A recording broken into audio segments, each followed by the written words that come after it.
सभी को नमस्कार। आज की जो हमारी वीडियो है स्पेशली छठी से 12वीं तक के बच्चों के लिए है। सभी बच्चों को इंतजार था कि उनकी मिड टर्म के पेपर कब होने वाले हैं। वो इंतजार जो है खत्म हो चुका है और दिल्ली सरकार के एजुकेशन डिपार्टमेंट ने डेट शीट जारी कर दी है। आज की जो वीडियो है उसी पर है। आइए जानते हैं कि इस सर्कुलर में क्या कहा गया है और डेट शीट की टाइमिंग और पेपर क्या रहने वाले हैं। आइए जानते हैं। देखिए, पेपर जो है इस बार भी 2 शिफ्टों में होंगे, इवनिंग शिफ्ट और मॉर्निंग शिफ्ट। तो दोनों का टाइमिंग अलग है। सबसे पहले हम टाइमिंग जान लेते हैं। 3 कैटेगरी में बांटा गया है। पहला 3rd to 5th मॉर्निंग जो पेपर होगा वो 9:30 से 11:30 यानी कि 2 घंटे का होगा।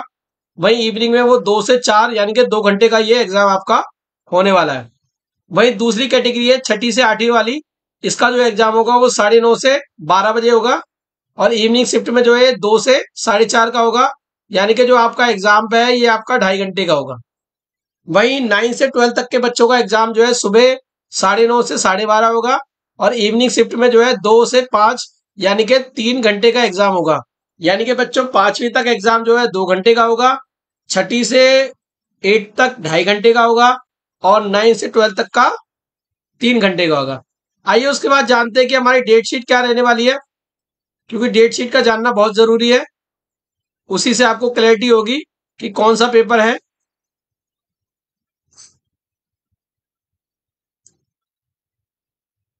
आपकी स्क्रीन पर जो है डेट शीट आ गई है। सभी बच्चे इस डेट शीट को ध्यान से देखें और अपनी अपनी क्लास की जो डेट शीट देखें। सबसे पहले बात करेंगे हम 20 अक्टूबर की। 20 अक्टूबर से हमारे एग्जाम शुरू होंगे, जिसमें कि पहला पेपर 7वीं क्लास का हिंदी होगा, 9th क्लास का इंग्लिश, 11th क्लास का इंग्लिश और 12th क्लास का मैथ का। वहीं 21 सितंबर की बात करें तो छठी क्लास का एसएसटी होगा, 8वीं क्लास का नेचुरल साइंस होगा और 10th का मैथ होगा, 11th का होम साइंस और 12th का हिस्ट्री। वहीं 20 तारीख की बात करें तो 7वीं क्लास का मैथ्स होगा, 9th क्लास का नेचुरल साइंस, 11th मैथमेटिक्स और 12th का बायोलॉजी या फिर संस्कृत ओब्लिक में रहेगा। 23 तारीख को छठी क्लास का जो है संस्कृत रहने वाला है। जिन स्कूलों में पंजाबी उर्दू है वहां ओब्लिक रहेगा।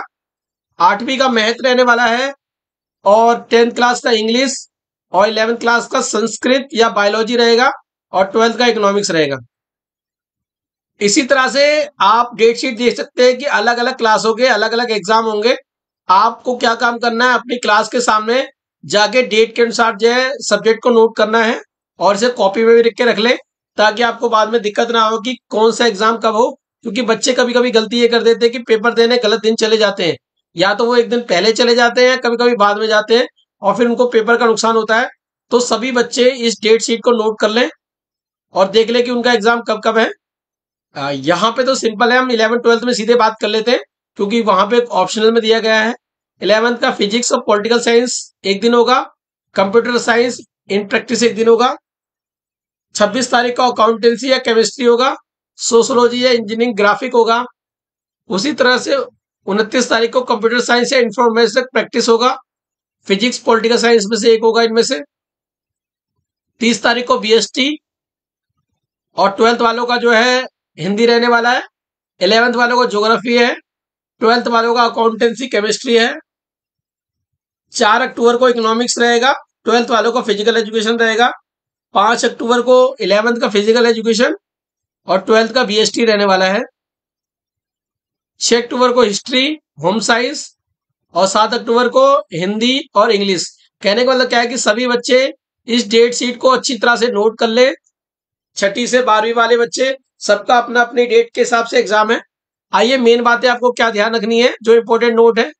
नंबर 1, पेपर एक ही दिन होगा, चाहे मॉर्निंग शिफ्ट हो या इवनिंग शिफ्ट हो, दोनों का पेपर एक ही दिन होने वाला हो। बस अंतर इस बात का होता है टाइमिंग का। ऊपर हमने टाइमिंग डिस्कस कर लिया है कि मॉर्निंग की टाइमिंग क्या रहने वाली है और इवनिंग की।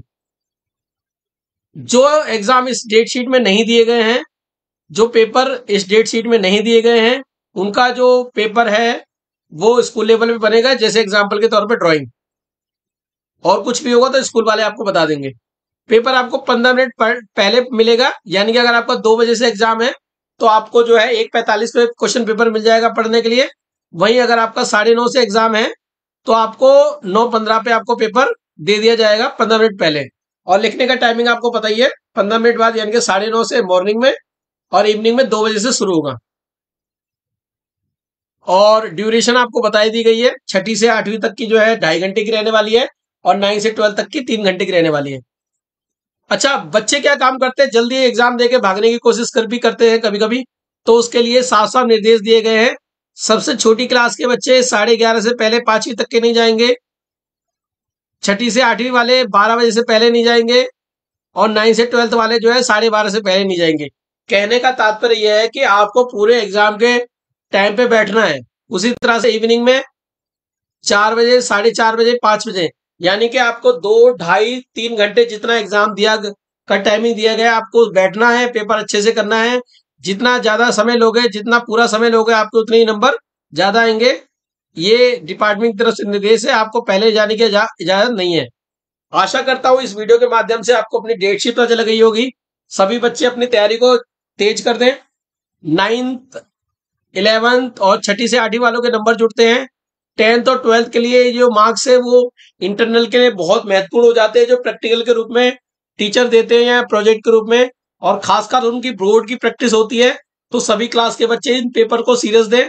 10th 12th वाले अच्छे प्रैक्टिस करें, और छठी से 11th वाले बच्चे तो आपको पता ही है, नंबर जोड़ेंगे तो इन पेपर को अच्छे से दें।